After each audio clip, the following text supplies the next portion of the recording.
We're going to be talking about family offices and investing into private equity today. And we've got some great experts here. Samy Dwek is the family office doctor, LLC. He works with a number of family offices and has done so for a long time in helping them to make very important decisions for the family, including their investments. To my left, we have Phillip Toth, who's founder and managing director of QueensGiant investment banking firm, placement agent, capital raiser. So he's going to bring a lot of perspective. My name is Mark Heil. I should mention Carol Pepper, we were speaking about a minute ago. Carol is due to join us. She's with Pepper International Family Office. She manages on a CIO basis several family offices. So hopefully she'll be able to join in and give us her perspectives. She's in Florida. So we were looking for her to join via the screen there, but we don't see her online yet. So hopefully all is well with her and she'll be here in a few minutes. My name is Mark Heil. I'll be moderating this discussion. I want to emphasize the word discussion. More over this way. More together. Yeah, Come more towards Samy. There we go. Okay, there we I don't go. bite. You sure? Well, only on weekends. Oh, okay. I've seen the private equity world for the last 25 years from different perspectives, including the marketing perspective, capital raising, fund administration, and helping people use the retirement dollars to get into various investments. So for the next 50 minutes or so, we'll be having a conversation about private equities and mergers and acquisitions for the remainder of 2023 into 2024. Last week in San Francisco, Marty had a panel that I hosted, but it had an investment banker and it had an evaluation specialist. It had an independent sponsor on it, and it had a family office. And it was quite interesting, but it was very transactional in nature. Today, I think our conversation is going to shift a little bit. It's going to be more focused on the family offices, what it should be doing from an internal perspective, and how they should be setting up, thinking about private equity fitting in with what they're doing. But that will also be delving into portfolio valuations, diligence, all the usual content that goes along with private equity. Again, this is a discussion. Feel free to jump in with your own thoughts, ideas, anything. Just my one request is respect the speakers up here. Make it to the point. Get to the point of what you're asking, and not a long speech to get into it. So with that, I'm going to turn it over. Samy, I'm going to ask you to introduce yourself first, if you don't mind. Talk about your background, who your clients are. Sure. Give us a little insight. Okay, well, good afternoon, everyone. My name's Samy Dwek. Born in the UK for my sins, my family from the Middle East. So it kind of makes me a little bit mixed up. I don't know where I sit and where I stand.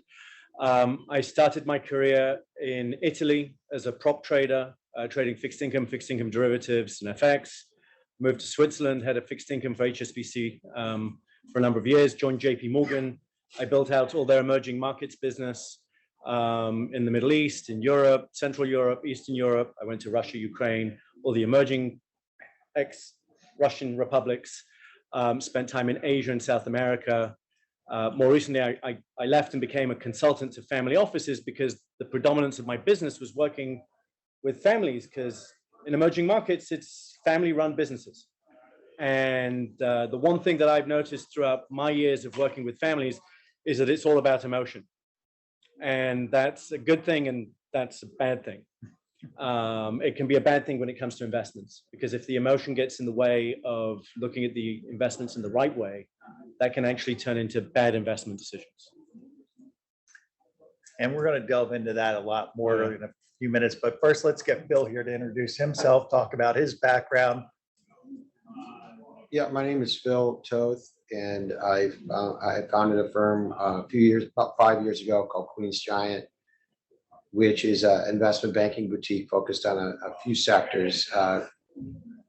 Fintech, where we are pretty selective there. Commercial real estate, which is a sector we've had a difficult time with in the last couple of years just because valuation. And then lending platform finance, which is we finance the assets on the lending platform, and we can do it in a structured finance transaction.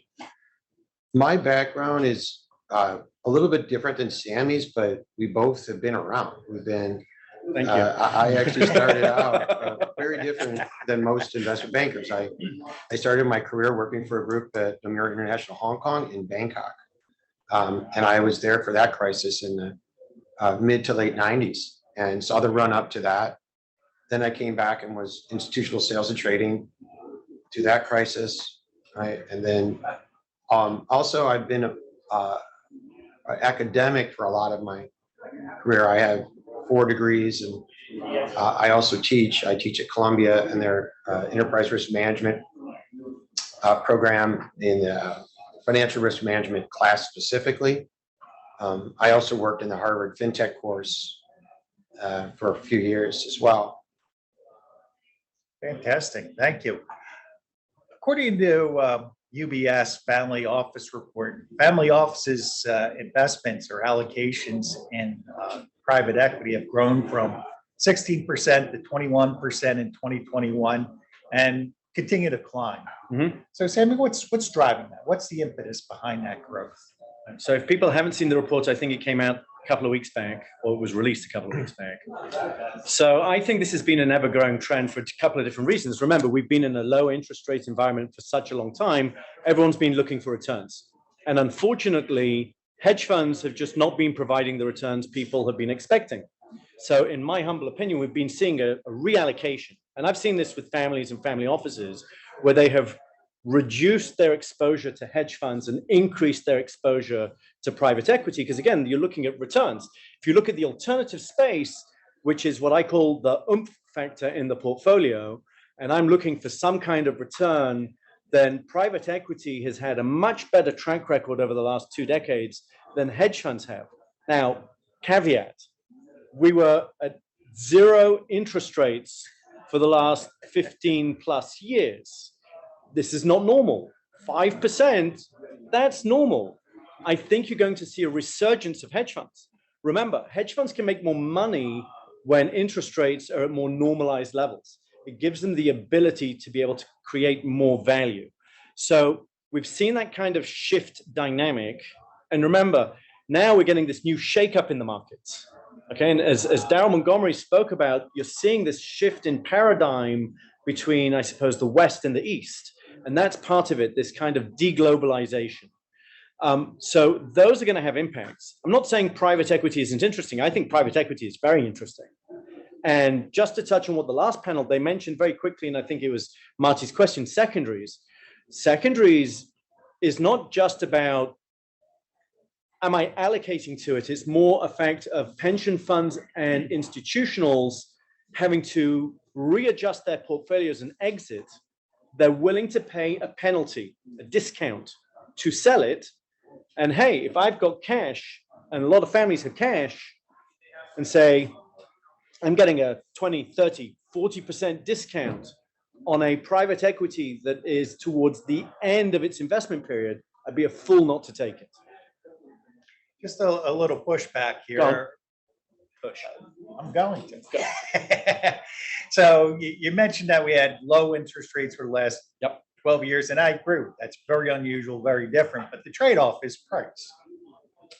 So valuations are coming down. So isn't that going to level set? So again, I think that we've seen that shift. And again, I saw clients take their, so let's say for argument's sake, 25% in alternatives. And let's say they had 15% in private equity and 10 in hedge funds. I saw a number of families actually make that shift to taking hedge funds down to sub 5% because of returns. Mm-hmm. So if we go back to an environment where hedge funds are once again performing, I think you will see people put a little bit of foot on the brakes on private equity, and that may start to restabilize. Now, that's going to take time. That's not happening overnight. 2 things. 1, got to reinvest equity or capital coming out of private equity. And 2, I need to see hedge funds performing again. I'm not just going to jump because interest rates raise up and say, hey, I believe that it's a come to Jesus time to get into hedge funds. It's not going to happen that way. You need to see some kind of returns before you move back in to hedge funds. And you have to see what sort of strategies are going to work on the hedge fund side. I mean, right. I think macro is very interesting. Long short was very popular pre-2008. Mm-hmm. It may or may not be working in the current environment that we're in. Well, macro was dead for the last God knows how many years, right? Oh, It was very sure. hard to make money in macro. That's going to come back. Now, there are dislocations in the market one can take advantage of. And an SVB and a First Republic, those types of situations are fantastic to hedge fund managers. They want volatility. When I was a prop trader, I lived on volatility. That's how you make money. Phil. Yeah.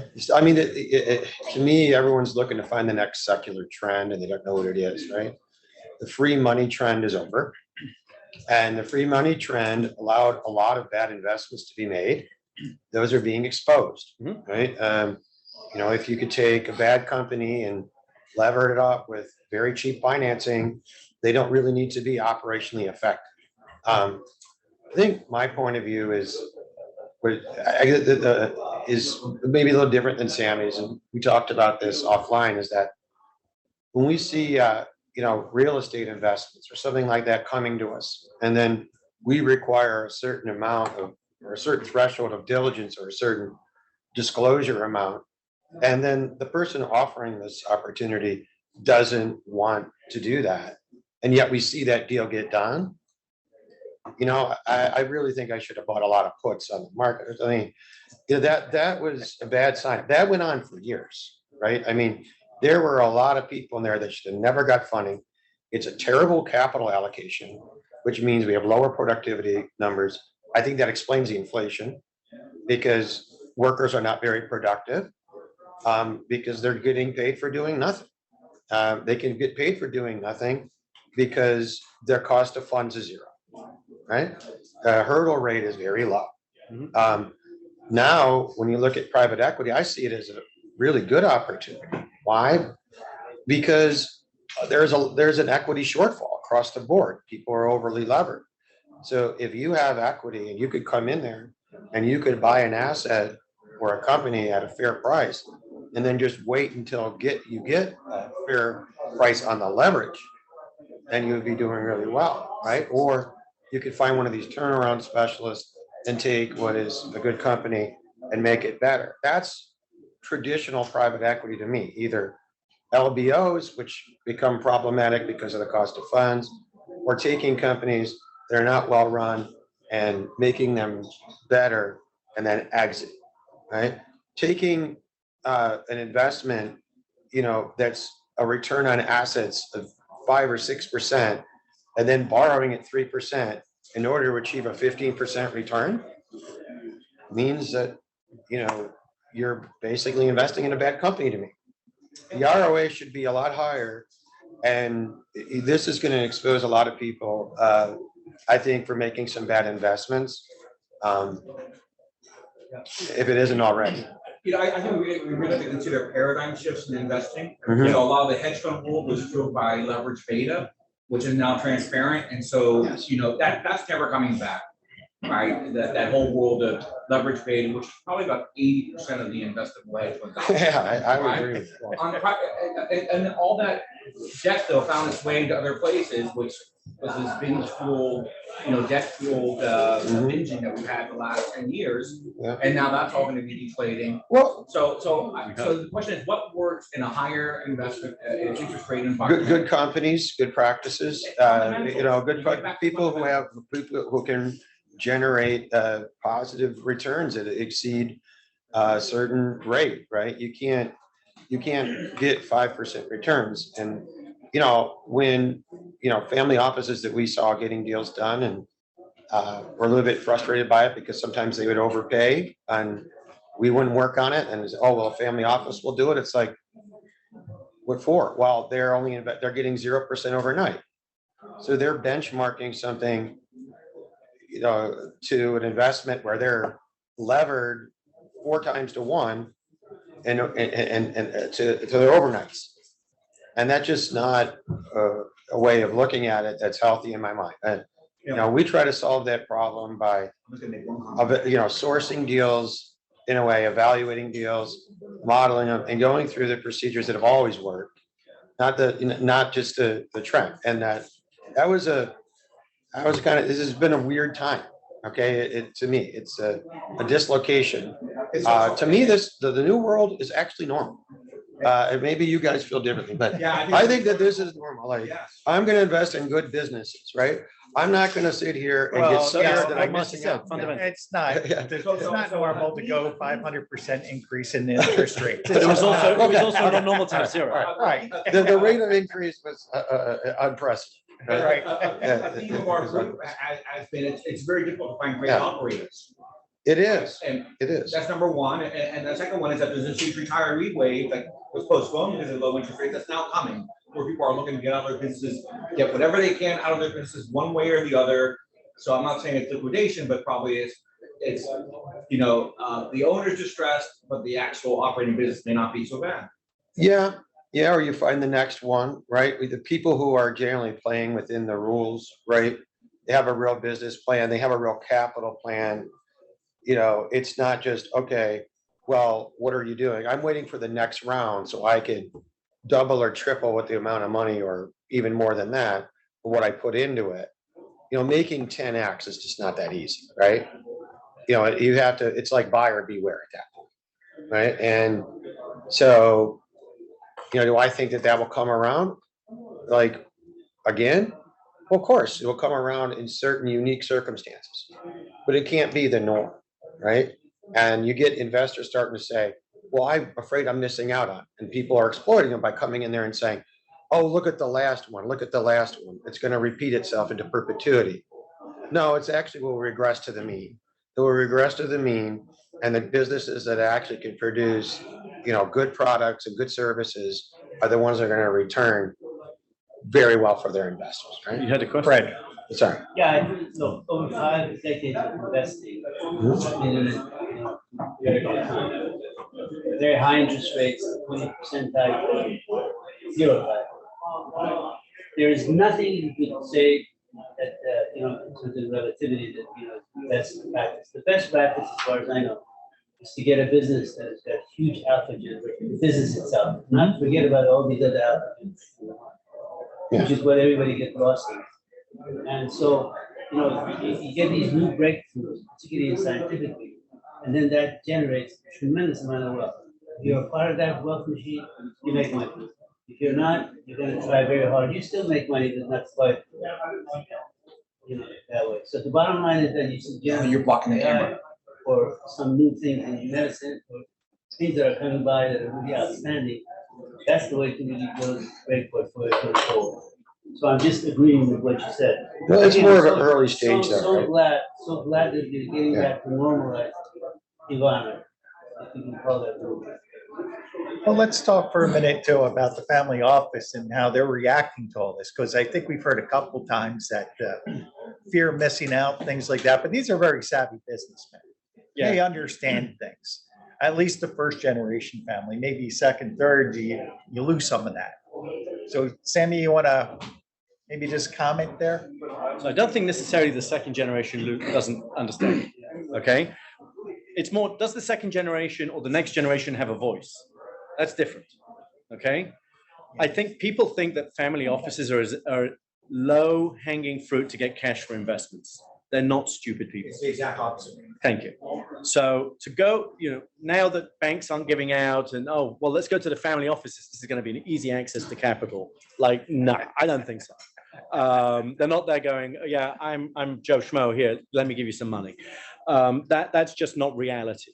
On the contrary, they, unlike a regular private equity, they don't have a short time window to create an IRR. They're long-term players. They're not in a rush. So if I have to sit on a bit of cash for a little bit longer, and now that cash pays interest, I can even wait even longer. My patience level just went up. So they're not desperate. I don't think there's FOMO. There's no fear of missing out. They didn't all jump into crypto and NFTs. A lot of them stayed on the sidelines and didn't get burned. So there's no rush to action because I have to. I think that those that are big enough can afford to get smart people and advisors around them to look for the good deals. It's not a matter of doing the deals for doing the deals. It's finding good deals. At the end of the day, it's about good deals. And that means finding the time to find the right people, the right opportunity set. And as we go through these market changes, right? Think of this no different than when you look at the equity markets and you have sector rotation. You think it's any different in hedge fund world? You think it's any different in private equity? Do I go in something like a Silver Lake, which is tech? Do I do LBO?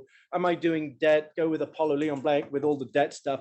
So I'm going to look at what is appropriate for the time period. Right? Where are the opportunities? Where are the dislocations? And that's where I'm going to allocate. So when we're coming into an environment where we've just had mega inflation because of our sins from '08, right, that we let go too long. And the Fed has done an increase, unprecedented increase, which is slamming the brakes on the economy. And we're going to go into some kind of recession. There was an article, I think, this morning in Barron's that we just have to accept what it is. Because of all the geopolitics that's going on, this is going to force harsher realities in terms of a slowdown and potential recession. Like, let's just deal with this, guys.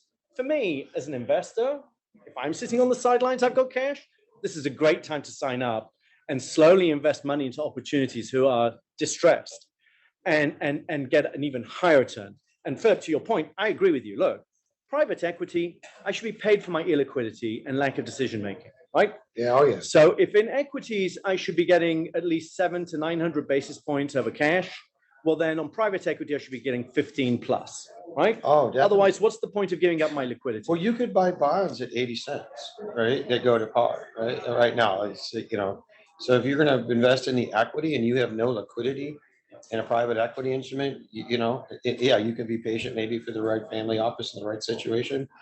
But still, for a private equity deal, you need to get paid. Yeah. You need to get paid a lot of money. You could be stuck for a while. And you need to get paid more than the bonds. And the bonds are paying pretty well. What is the Right? role of public equity? Well, public, yeah. So to me, real quick, I think if I'm a family office, right? You've got options to invest in a lot of different things, right? You can invest in public equities. You can invest in bonds. And bonds right now are probably, as good of a value we've seen in decades, right? You can invest indirectly into private equity through a fund, or you can invest directly yourself, right?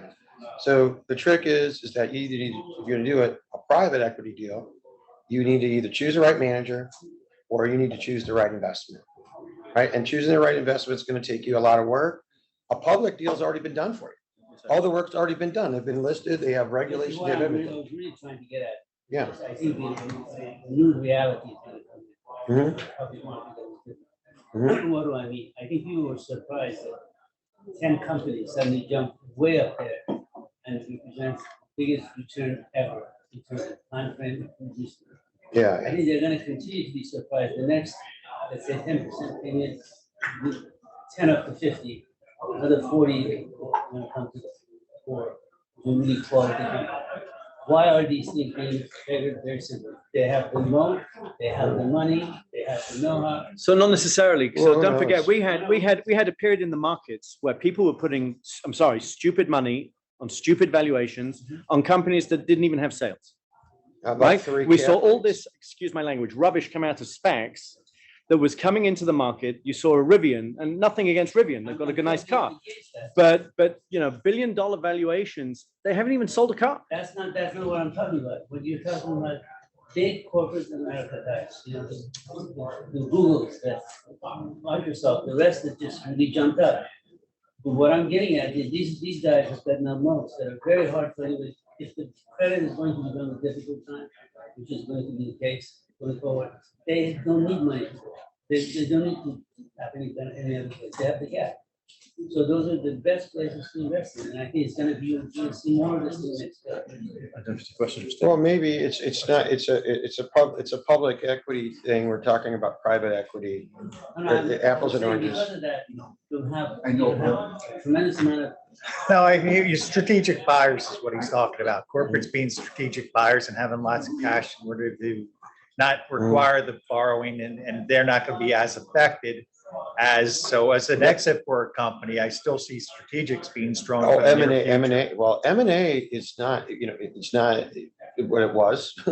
Right. The volumes are down, but yeah, the M&A from strategics. Wow, for us as an advisor, that's great, right? Because you could see that the weekends or whatever decisions came out, lower demand for the products because demand is, potentially going to decrease at some point. It doesn't seem to, but if it does, then you see consolidation all across the board, right?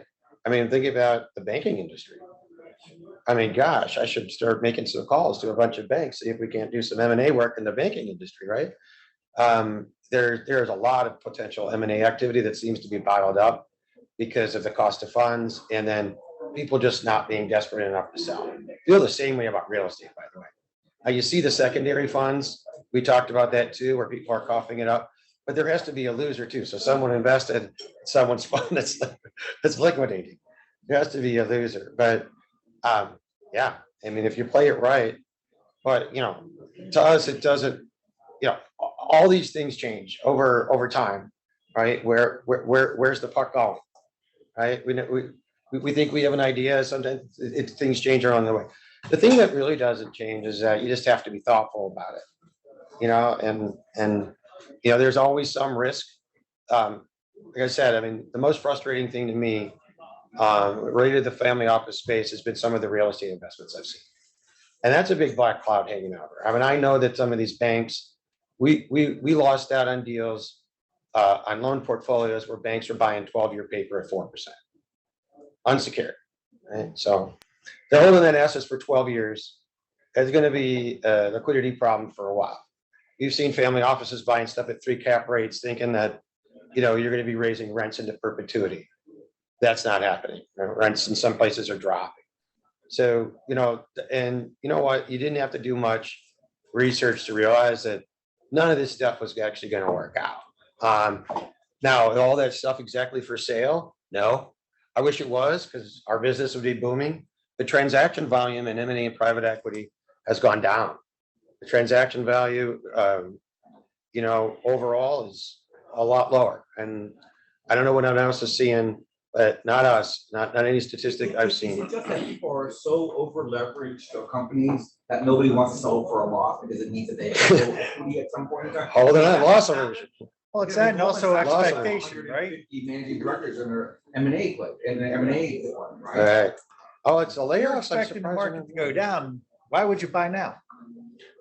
No, Well, he's talking about the markdown's enough. Well, That's all- the that's Goldman all Sachs was, spread. Goldman Sachs doesn't like laying off people, and they're the first one to lay them off. That's what I'm saying, yeah. Yeah, Goldman Sachs is, usually keeps their people. They like to keep good people through the ups and downs, and they operate more like a partnership than the street, which is publicly traded and going quarter to quarter, right? Goldman's more of a long-term player, and they were like the first to lay off, right?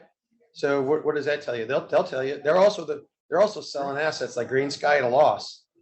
And I don't think Goldman Sachs likes selling things at a loss either, right? Right, so the team. So they're pretty smart. They're pretty smart. So, and I have a lot of respect for them. If they're selling something at a loss, you probably should sell something at a loss too. And they got out of the retail banking business. I mean, so a lot of.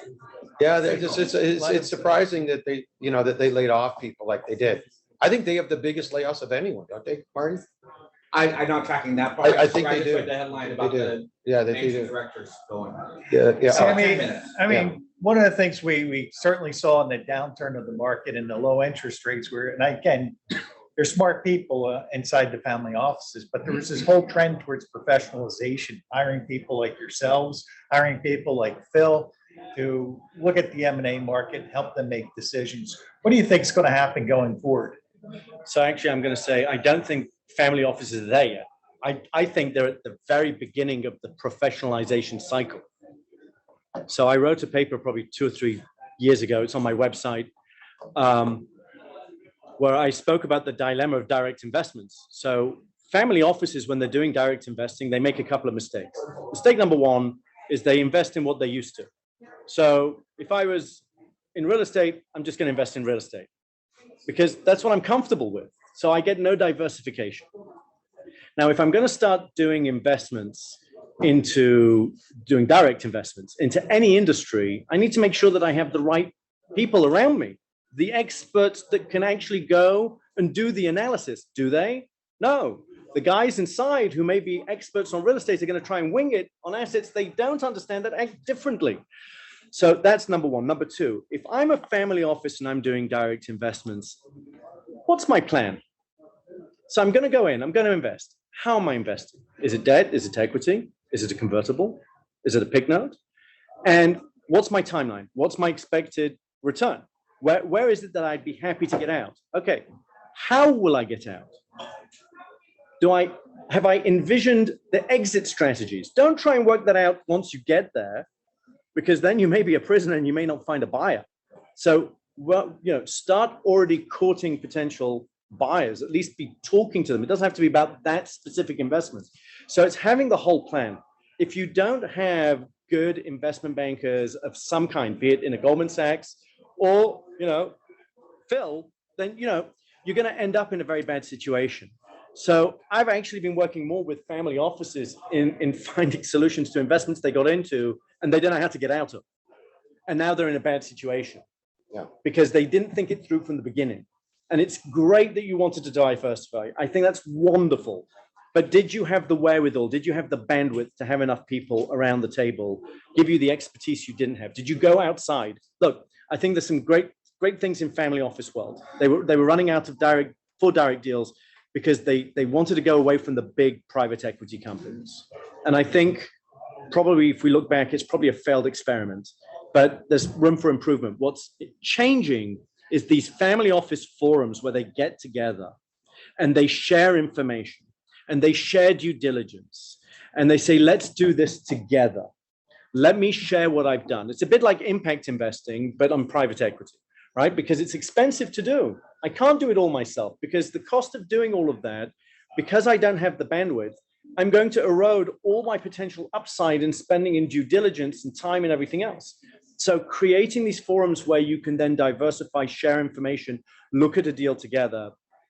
Marty knows that there's a group in Palm Beach, right? Rick Stone leads it. And that's exactly what they do. They're really smart guys. They sit around the table every 2 weeks. They bring in investments and they dissect it. That's smart, right? And that's the way it has to go. Although they only invest in funds in real estate. They don't invest in deals. Right? They do look at some deals though, because I've sat in on their meetings. They're small, but because they understand the risks, right? Hi They're guys, smart enough to know. I just want to let you know that I'm here. I don't know if you can see me. I'm sorry I was delayed. I actually barely avoided a large multi-car crash down in Florida. So sorry I'm late to join the party. Well, it's good to see you, Carol. Sorry guys. There you go. I'll give you 8. You got about 8 minutes. We got about 8 minutes left. So Carol, why don't you quickly just introduce yourself, talk a little about your background, what your company does, and then we're going to continue on this very dynamic conversation that we're having around private equity. Yeah, and I thought the points were very interesting, and I'll tell you some recent observations that I've had. So my name is Carol Pepper. I'm the CEO of Pepper International, and for the last 22 years, I have set up family offices all over the globe. I built them on 5 continents and improve operations on existing family offices. And then I act as an external chief investment officer to several large non-US single family offices. And just to your points, I thought they were all very interesting, but I don't know if I would go so far to say it's a failed experiment, honestly. The families I know globally are very much about having their own internal private M&A capabilities and building up relationships with like families in other countries. So for example, with the nearshoring trend that's happening now between the United States and Mexico, I was just down in Mexico last week meeting with a bunch of families who are busily building huge industrial facilities in the Tijuana area, which will be available then for people to come in, turnkey, and move their operations from Asia back over to Mexico. So and they're reaching out to families in the US who have plants or who have connections and want to move those nearshoring operations here. So it's very interesting kind of strategically what's happening. So I do see a lot of that. I see a lot of families working cross-border together where somebody might be a leader in Mexico, has all the connections, someone here has the connections to, let's say, a contract company that needs an operating base in Mexico, and it's a good marriage. So that's where I see a lot of value added being created when different families bring in different expertise.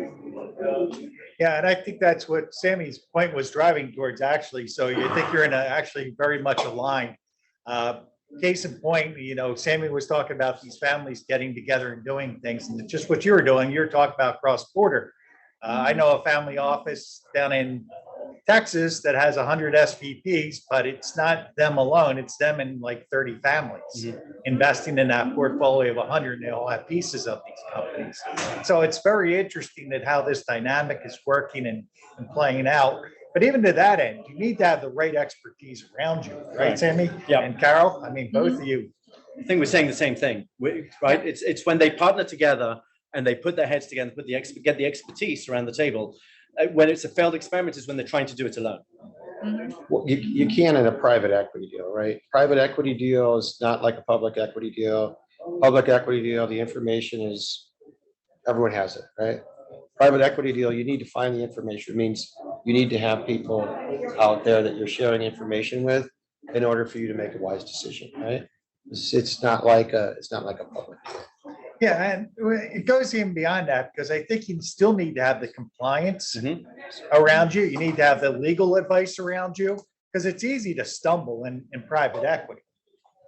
When you don't have those expertise really at the table and advising on different things. So have you seen, law firms and compliance offices more at the table with the families that you're dealing?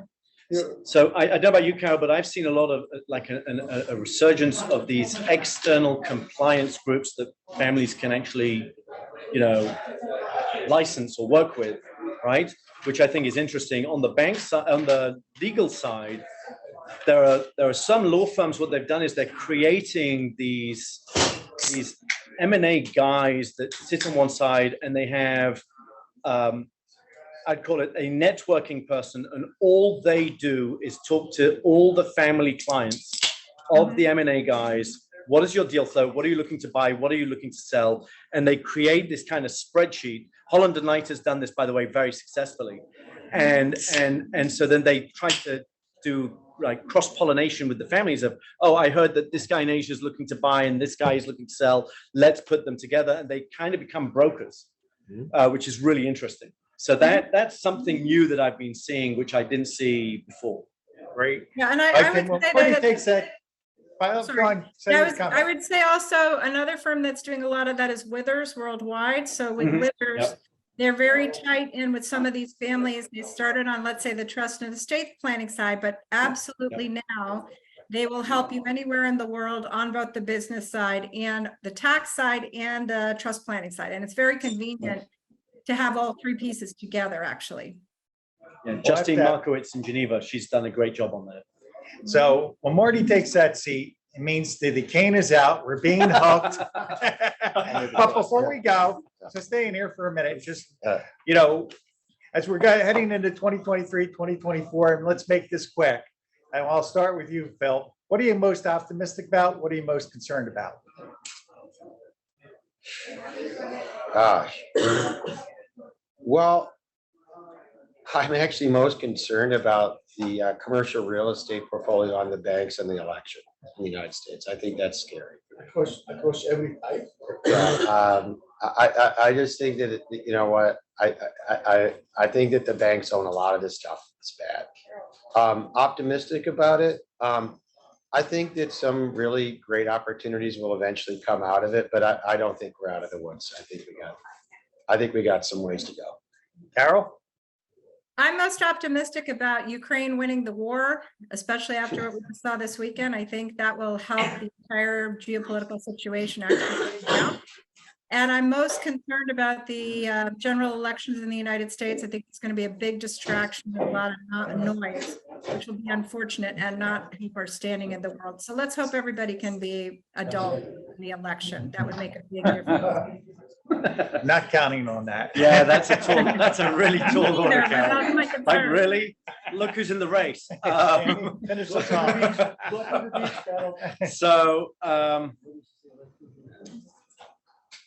So again, if I'm not concerned about the election because we go through elections and we see good, bad, and the ugly, I'm not going to be concerned about that. I'm still concerned about getting inflation under control. I think some of the geopolitical issues in the world could actually do more damage and make it harder for the central banks to rein it in. But that, by the same token, creates great opportunities. And if you're a long-term investor and you can be patient, I think especially in private equity world, you're going to see great opportunities. Remember, you sign up to a private equity, they're not investing everything gung-ho day one. Normally their investment periods are 4 to 5 years. They can average in, find those opportunities. If you're picking the guys with the right expertise, I think there are great opportunities in private equity world.